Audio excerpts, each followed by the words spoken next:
Jerusalem Talmud Yomi, Tractate Bikurim, Chapter 1, Mishnah 5. Rabbi Eliezer ben Jacob says a woman, daughter of proselytes, should not marry a Kohen unless her mother is from Israel. There is no difference between proselytes and freed men, even up to 10 generations, unless their mothers be from Israel. The guardians, the slave, the agent, the woman, the sexless, and the hermaphrodite can bring but not make the declaration, since they cannot say, per Deuteronomy 26:10, which you gave me, eternal. Halacha.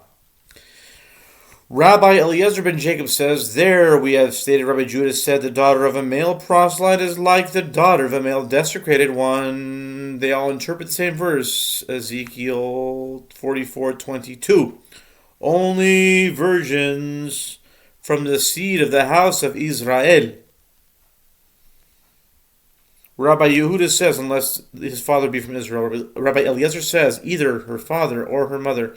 Rabbi Yossi says, unless they are born in the holiness of Israel. Rabbi Shimon says, unless they grow the hymen in the holiness of Israel. Interesting. It was stated in the name of Rabbi Shimon, a girl which became a proselyte, being less than 3 years and 1 day of age, is acceptable for the priesthood, since it was said in Numbers 31:18, all the female children unfit for sleeping with a male you shall let live for yourselves. And Phinehas was with them, but the rabbis say you shall let live as slaves and slave girls for yourselves. Rabbi Asi, in the name of Rabbi Yochanan, practice follows Rabbi Yossi, but Kohanim are used to increase their dignity. Following Rabbi Eliezer ben Jacob, a Kohen married the daughter of proselytes. The case came before Rabbi Abahu, who let him kneel before the low bench. Rav Bivai said to him, did the rabbi not teach us that practice follows Rabbi Yossi? He answered, but are not Kohanim used to increase their dignity, following Rabbi Eliezer ben Jacob? He retorted, does one whip because of what one is used to do? He said to him, if you look at it in such a way, you have appeased me, and I shall let him get up. After he got up, he said to him, since the lash was withdrawn, I am permitted to have her. Rabbi Jacob Bar Edi, in the name of Rabbi Joshua ben Levi, it happened that a family in the south was in bad reputation. Rabbi sent Romanus to investigate them.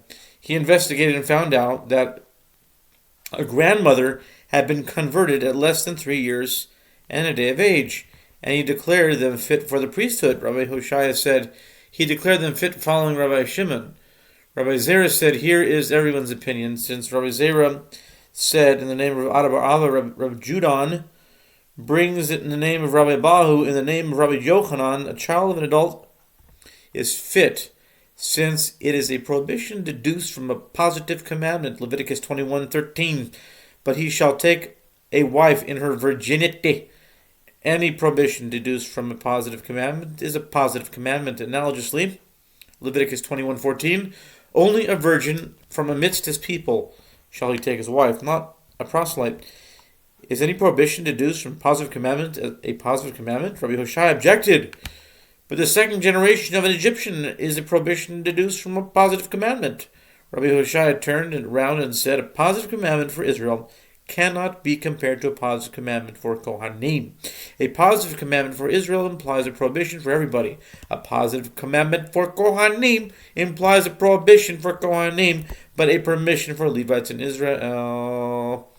The agent, Rabbi Yossi, Rabbi Shimon ben Lakish, in the name of Rabbi Yochanan, when he gathered in order to send by a third person, but if he gathered to bring them himself, he cannot send by a third person. He did not finish this. Rabbi Jonah finished this. Rabbi Zerah, Rabbi Ami, Rabbi Shimon ben Lakish, in the name of Rabbi Hoshaya, when he gathered in order to send by a third person, but if he gathered to bring them himself, he cannot send them by a third person, since all first fruits, which could become permitted by making the declaration, become permitted only by making the declaration. Rabbi Mana said, even though Rabbi Yossi did not say that, he said something similar. Rabbi Zerah said to Rabbi Asi, do you remember that When the statement of Rabbi Yehoshua was formulated, Rabbi Yossi ben Rabbi Chanina said that a Mishnah disagrees. If he designated his first fruits and then sold his field he brings but does not make the declaration, we upheld this if he had prior intention to sell, but did not we state. If the tree dried up or was cut down, then also if it was earlier, it already was almost dry, does making the declaration prevent? Rabbi Samuel ben Rav Isaac said, where making the declaration is possible, making the declaration does not prevent. If he gathered to deliver them to a third person, would he be forbidden to deliver them to a third person? Because maybe he would change his mind to deliver them himself. Rabbi Abahu, in the name of Rabbi Yochanan, their heir brings and does not make the declaration, but how do we hold? If about an heir during his father's lifetime, he is an agent, but after his father's death, it is his own. But we deal with the case that his father was seriously ill. It is written in Deuteronomy 26:11, "You shall enjoy all the good things that your God gave you and your house." This teaches that a person brings first fruits from his wife's property, makes a declaration. Rabbi Shimon ben Lakish said, after her death, but not during her lifetime. Rabbi Yochanan said, there is no difference during her lifetime and after her death. Rabbi Shimon ben Lakish follows his own opinion, since Rabbi Shimon ben Lakish said, a person does not inherit from his wife as a biblical rule. Rabbi Yochanan, in the name of Rabbi Hoshaya, putting down prevents, making the declaration does not prevent. But did we not state he who eats first fruits before the declaration was made from them? Rabbi Hoshaya, Rabbi Yehuda, in the name of Rabbi Shmuel, that is Rabbi Akiva's. Rabbi Yossi asked, which statement, Rabbi Akiva?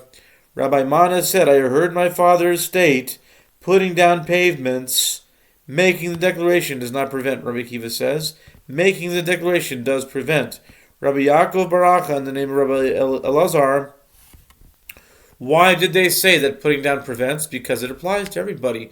Rabbi Tanchuma, Rabbi Huna, in the name of Rabbi Elazar, because it is repeated. Rabbi Abba Mari said both, one following Rabbi Yehuda, the other following the rabbis. For Rabbi Yehuda, who said it had to be repeated because it applies to everybody. For the rabbis who instruct that it did not need to be repeated because it was repeated.